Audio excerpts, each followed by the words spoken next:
sa mga pelikula mo na hindi mamamatay kailanman, mabubura na tayong lahat sa mundo. Pero andiyan dyan ang Sister Stella L. Andiyan dyan ang dekada 70 na tumalakay sa lipunan. Kung babalikan ko si Stella L at nasa ko siya ngayon, ano ang mensahe mo sa nangyayari? When I became a public servant, lahat pala ng binanggit ko sa pelikulang yun, totoo sa totoong buhay. Kasi yung mga binanggit ko ng katarungan sa mga manggagawa, nakikita ko na nangyayari sa manggagawa ngayon eh. And the problem that we are facing now, magulo ang paligid natin. Sa mga nangyayari ngayon, ano ang nararamdaman ng isang Vilma Santos? Sa mga realidad ng mga korupsyon, ng mga... Siyempre, I am not happy because at the end of the day, hindi sila ang namumroblema. Pilipino ang namumroblema. Yes. I am not being self-righteous. I am not saying I am a saint, but definitely I'm not a devil. Kung kaya mong mabuhay sa tundo, kaya mo ring mabuhay saan man sa mundo. Morley Alinio. Ito ang Tundo.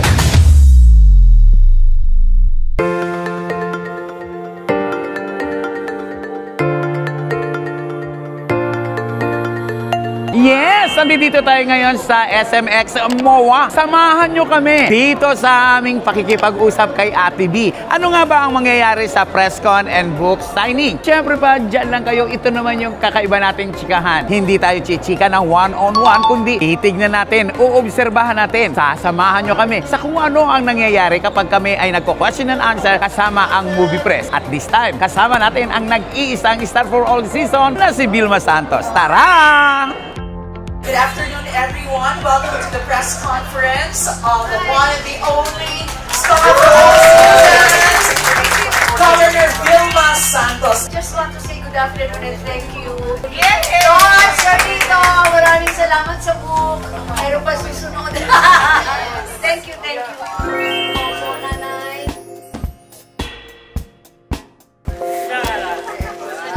Okay, love you.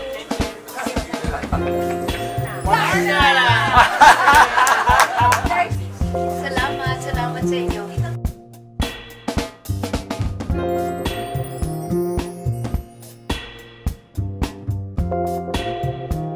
God.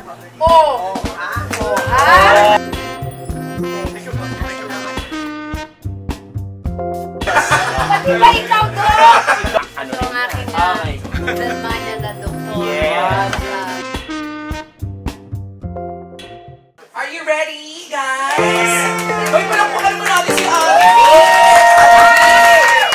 It has been a very busy day for her, pero talagang pumunta siya dito para sa ating lahat. You can now take your pictures or videos with Governor V. You may sit down, Gov. Okay, before we open the questions or the floor to the members of the press, meron lang tayong question, Gov V.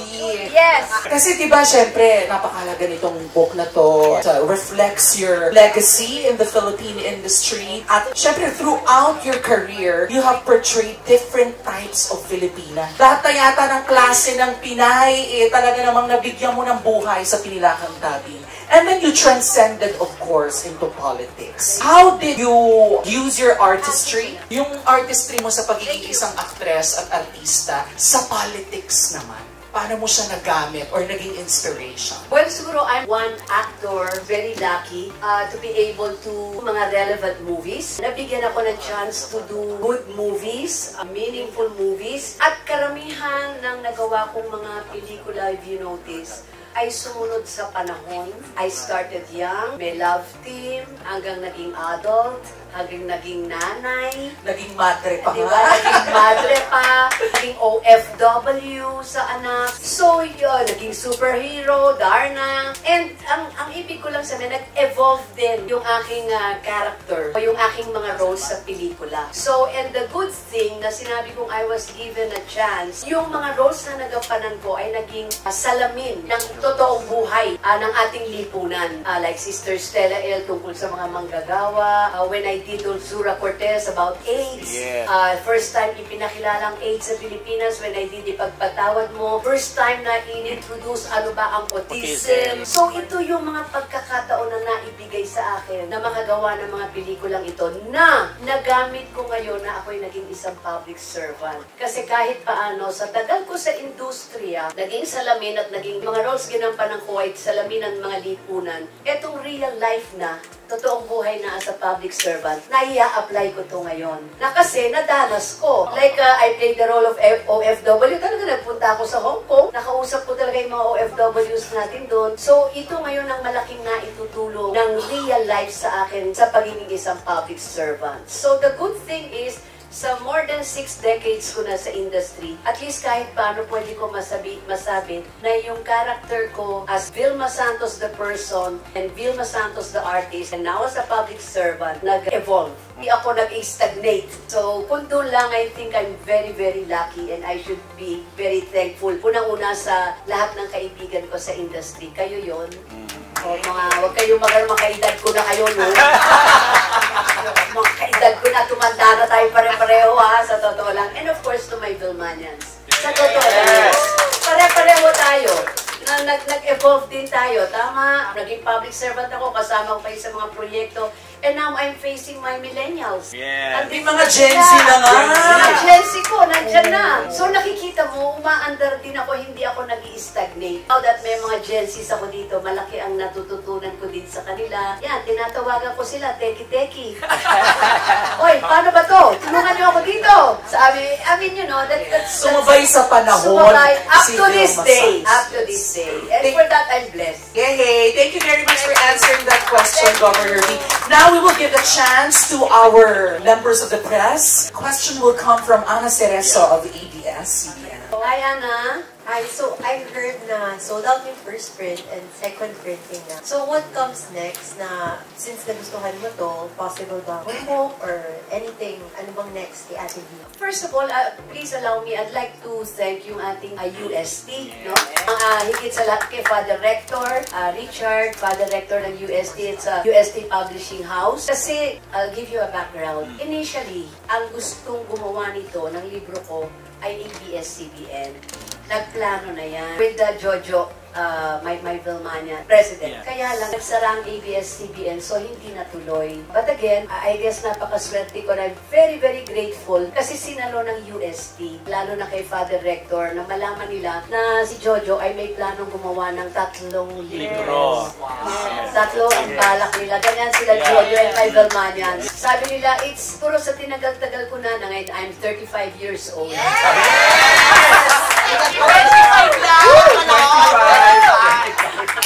Sabi nila, it's about time naman na meron ka ng libro. So, they've thought of unang-una nga itong scholarly book and then may plano rin silang filmography and then a coffee table book. So, kaya lang medyo na-delay ito ng konti lalo na kasi dapat susunod na yung coffee table book. With Mama Chit. Mama Chit! Ito, talagang pagod na yatang katatawag sa akin.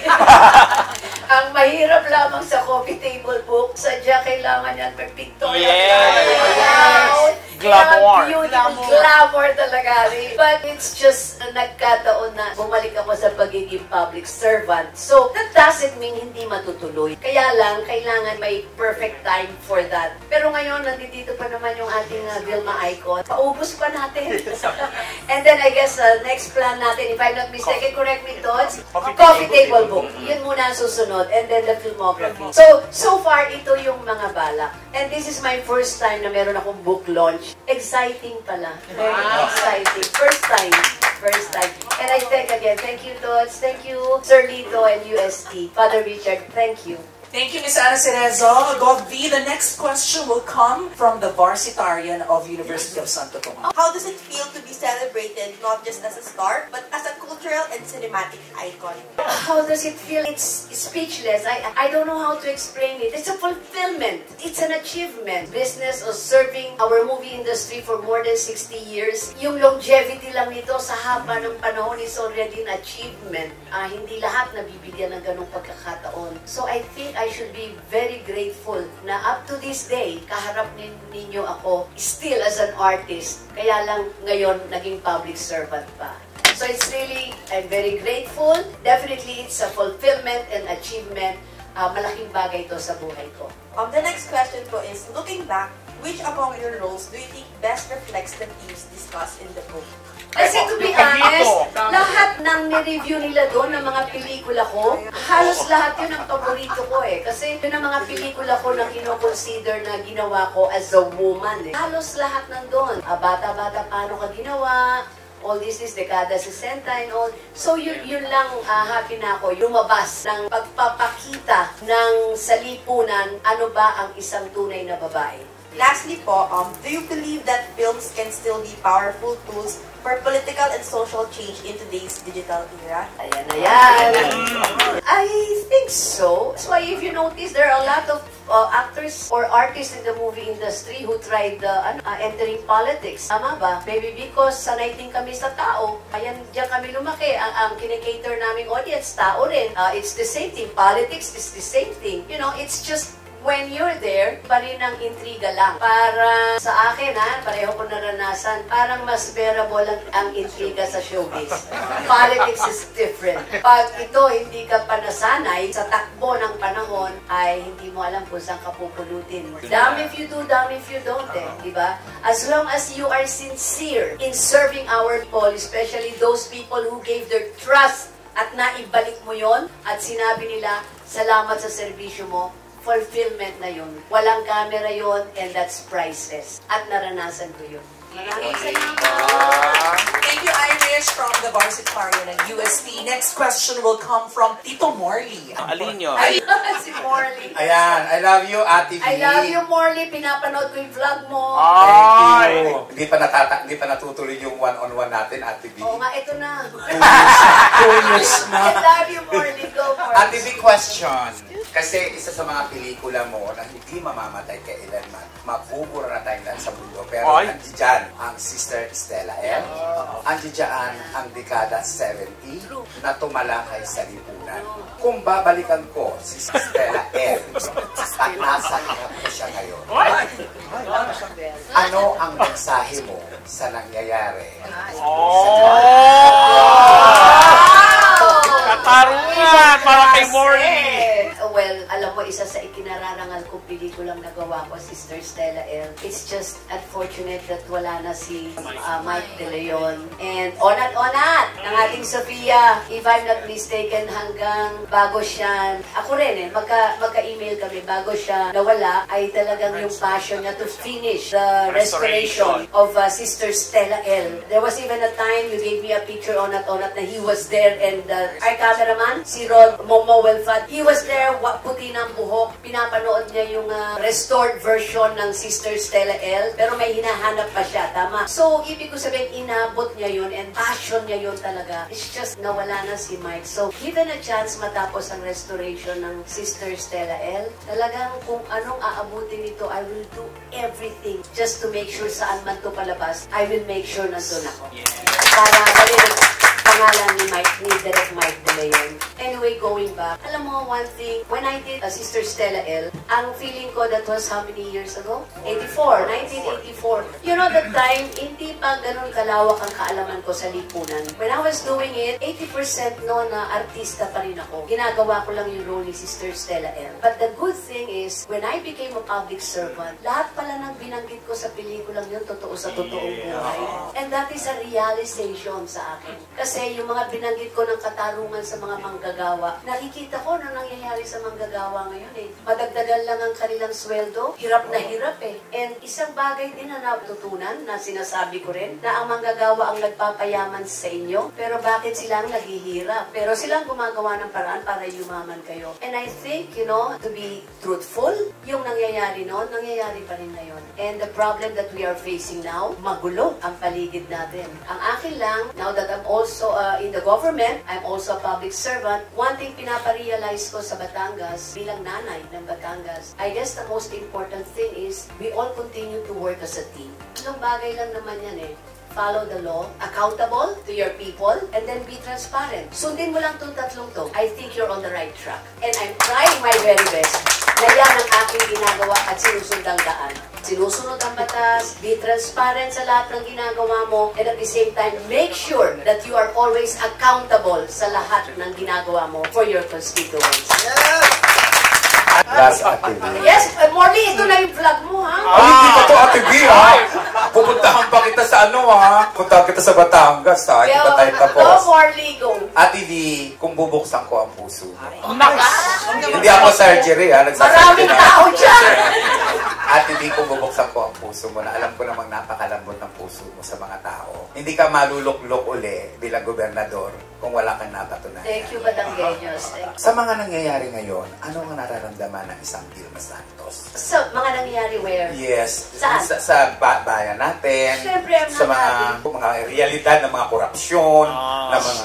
Siyempre, I am not happy because at the end of the day, hindi sila ang namumroblema. Pilipino ang namumroblema. Yes! I am not being self-righteous. I am not saying I am a saint. No. Or are being self-righteous. Ako, tama, ako ang the best. Of course not. But the thing is, I am no saint. But definitely, I'm not a devil. Thank you, Ate B. Thank you, Morley. Na-jerky na. Morley. natin, vlog natin. Ito na yan, Morley. I love you. See you in Batangas. Yes, Morley. Last question will come Yeah. from Tito June. Naku, Junero! Congratulations sa Dark. ating movie. Yeah. After this, what's next? Your another book. How about the film? Any news about the film? Request ka rin ng mga Batanggenyo. Wala Any pa akong news? 100 days. Ngayon bumalik ako sa Batangas sa nanay. Wala pa akong 100 Wala pa days. ba? Oh. I'm doing my very best, but the good thing is, you know, if I may share with you, naging governor ako 2007 to 2016. I was able to finish my 3 terms. So graduate na ako. Ngayon nahilingan akong bumalik. And thank God and thank you to all the Batanggenyos kasi binigay pa rin yung tiwala sa akin. So nanay na naman ako ng Batangas. The thing is, malaki na ang difference between 9 years ago and now, yung present. So there are a lot of interventions and innovations na pinatutupad ko ngayon sa Batangas. And to all my constituents, walang issue doon. Anyway, the thing is, huwag niyo ko ihalo dyan, ha? Malinis ang intention ko sa servisyo ko, ha? The difference now is we cannot argue with technology anymore. Yes. AI na labanan. Yes. Tama po ba? So, ang akin ngayon, we should adopt the service, the programs, the projects sa panahon ngayon. Which means, fast track na lahat ni pindot na ngayon. Tama ba? Isang Yes. pindot lalabas lahat ang pangangailangan ko. Ganyan na ngayon ang technology. Ganyan din ngayon ang gusto kong mangyari. Okay. Kaya sa Batangas, alam ng pamilya ko sa Kapitolyo, which means department heads, lahat yan. Now, in work and in service, no such thing as tomorrow is another day. Because the deadline is yesterday. Which means, finish your work. As long as andyan ang pondo, andito ang programa, ang proyekto, nakasunod tayo sa batas, make sure the next day, deliver na ang serbisyo sa tao. Ganon. And one more thing, isang ginagawa ko ngayon, kaya siguro if you notice, kung sino nakakapanood yung sa social media, medyo pagod ako. Kasi ngayon, isang pinatutupad ko rin. Noon, pumunta kayo lahat dito sa Kapitolyo if you need something. Isang tinutupad ko ngayon, Kapitolyo na ang lumalapit sa tao. So, in any honorarium or any ayuda na para bigay sa tao, hindi na kayo pupunta para pumila dito, babiyahe, kakain. Kami na at ang team ko ang pupunta sa distrito ninyo. So, yun ang isa sa mga innovations and interventions na ginagawa kong serbisyo sa Batangas. Yun yun. Pelikula mo. Pelikula. Okay. Okay. Hindi ko na muna elaborate. May nangyayaring meetings na ginagawa namin ngayon. Very exciting story. Very exciting cast. Very exciting director. Very exciting script. But, plan is anytime next year. But, I'm still a public servant. Isa lang hinihiling ko sa Batanggenyo. Sana mapagbigyan ako. I will be serving Batangas again for 3 years. Sabi ko, pagbigyan nyo naman ako kahit isang movie na meron akong magawa. But the good thing is, may plano naman itong movie na ito, Papayag. which is I'm also very excited. Yung tatay sa Batangas, ikaw na lang pumunta sa amin kaya para magbigay na alam. Hindi! Umiinit pa ba ulo? Nakaigalit ka pa ba? Ay, uy, no. What makes you? You will not like me when Oo, I'm busy. Scorpio naman ako yan. eh. Yeah, Jun, kilala mo naman ako, Jun. Sa film, nag-walk out ako, no? Yes. Mama Chit, I Oh, love I you. know. What makes you angry now? Mas mahaba ng pasensya ko. Nag-mellow naman ako. While you get mature, nagme-mellow ka rin. Mas malawak ang unawa mo. At this point in time lang, ako kasi, ngayon, inamin din, senior citizen na, no? Ayoko nang high blood. Dahil ako nagsasuffer eh. Tama ba?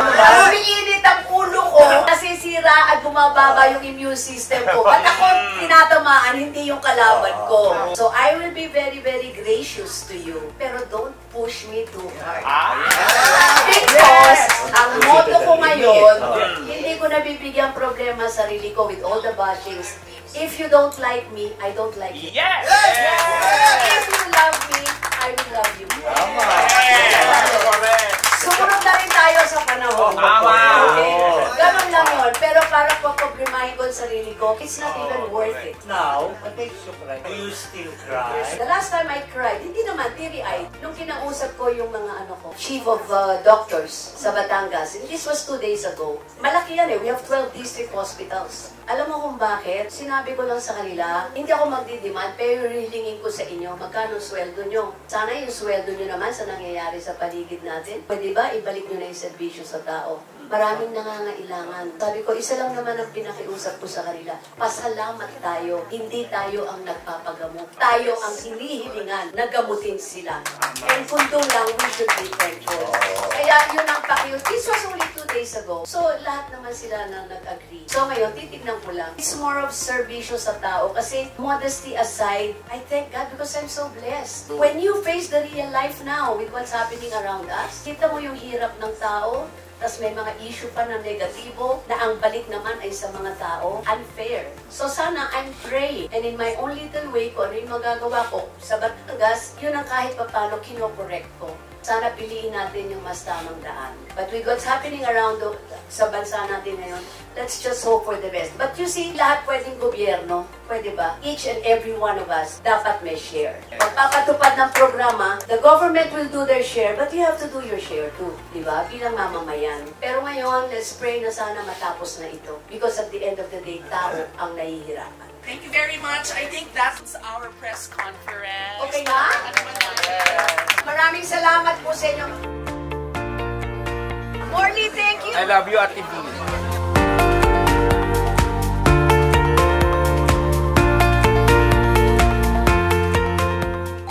Well, eto naman tayo ngayon sa presidente ng fans club ni Ate B. Mula noon hanggang ngayon, hindi bumibitaw sa nag-iisang star for all season, Jojo Lee. Hello, Morley. Hello po. Nandito kami sa book signing ni Ate B, ang Icon Book na release ng UST Publishing House. At ayan si Ate B, nag-book signing na siya. Picture taking sa kanyang mga supporters, mga tagahanga. Mula pa nung through this meet siya hanggang ngayon sa uninvited. Napaka-active sa movies, napaka-active sa news, napaka-supportive sa industriya ng pelikulang Pilipino. Yan si Ate B. Anong masasabi mo na ang dami-dami mga tao rito at patuloy na sinisuportahan ang iniinilog si Vilma Santos? Siyempre, masayang-masaya. Ang suporta ng mga Vilmanians kay Ate B hanggang ngayon, kahit napapasok siya sa politics, governor siya ngayon ng Batangas, pero ang suporta namin ay talaga, palagi namin susuportahan. Hindi lang ito ang book na i-release ng UST, may ginagawa pa sila ngayon coffee table book at may gagawin pa silang filmography para kay Ate B lahat yan. At talagang masayang-masaya si Ate B na pinagkakatiwalaan siya ng mga professor, sa mga nasa academe, ng mga ordinaryong tao, mga Vilmanian, mga teachers, lahat sila at ang mga constituents niya sa Batangas, napaka-supportive sa kanyang trabaho sa pelikula. At the same time, hindi niya kasi kinakaligtaan ang kanyang trabaho sa Batangas. Napapagsabay niya yan. Napapagsabay niya. May edad na rin si Ate B at umihina na rin ang katawan. Ano wino-worry mo kay Ate B? Actually, hindi naman ako nag-worry kay Ate V kasi alam ko sa sarili niya maalaga siya sa health niya eh. Kaya hindi ko wino-worry, nagpe-pray na lang ako.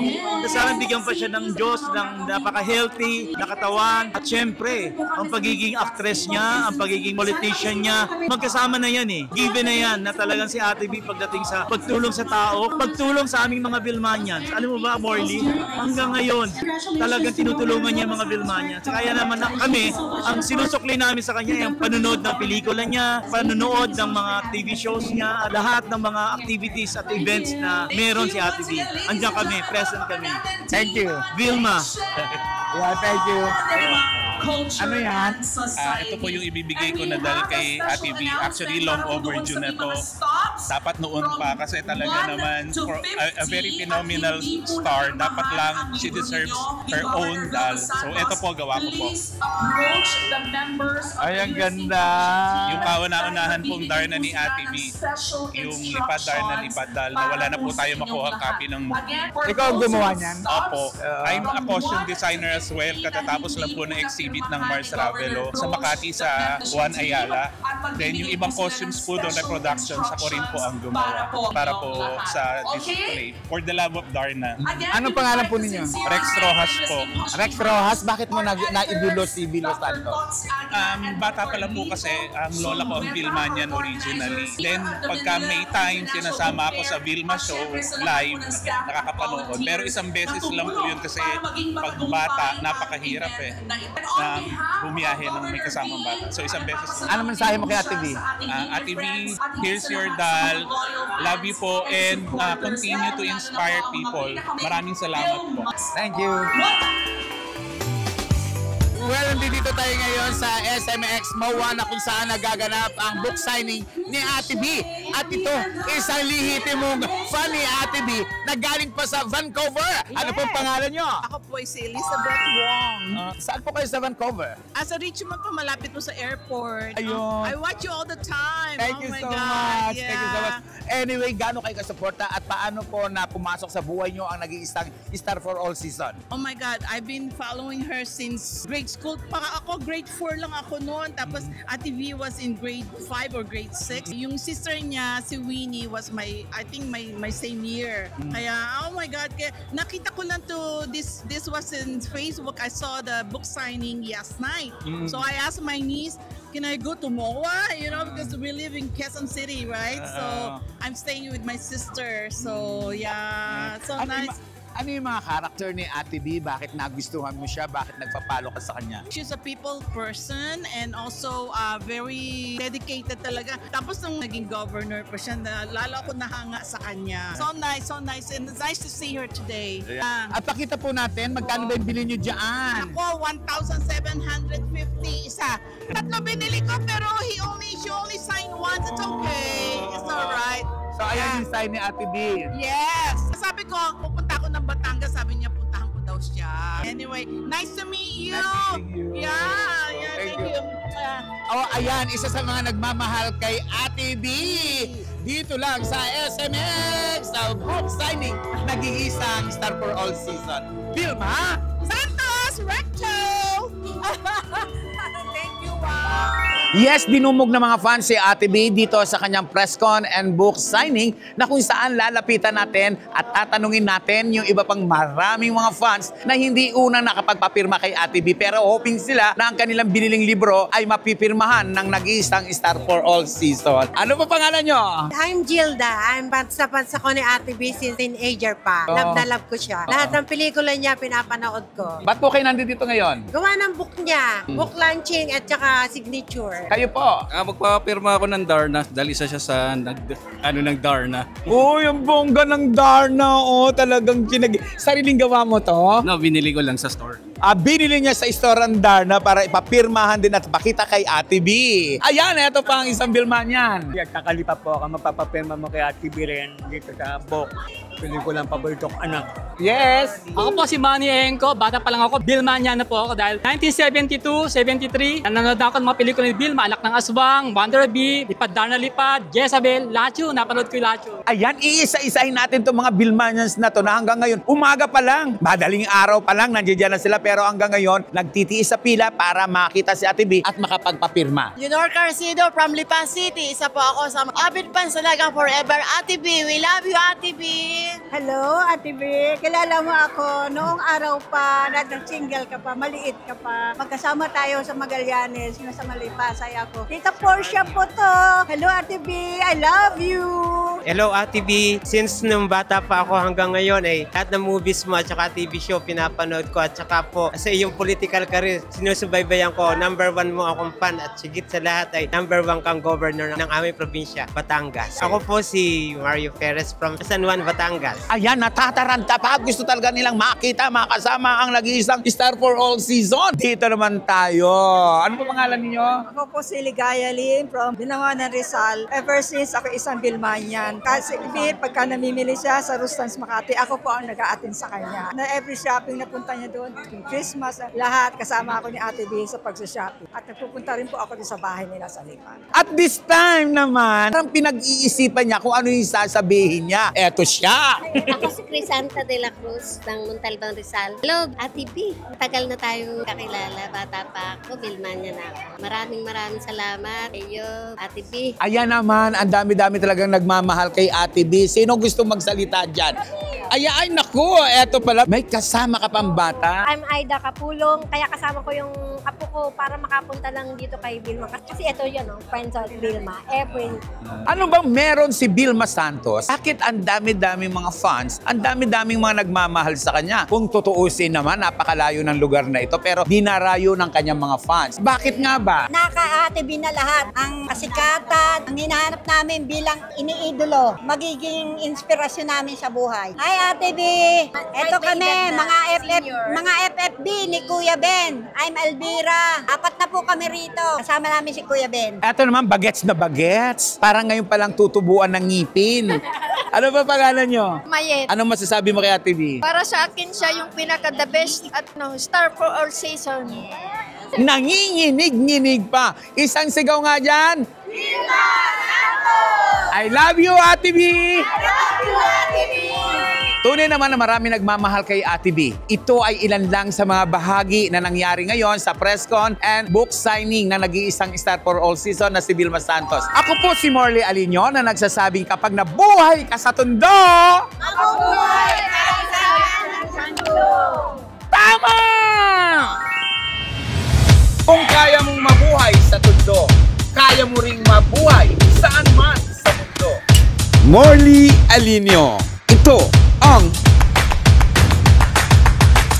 Tundo.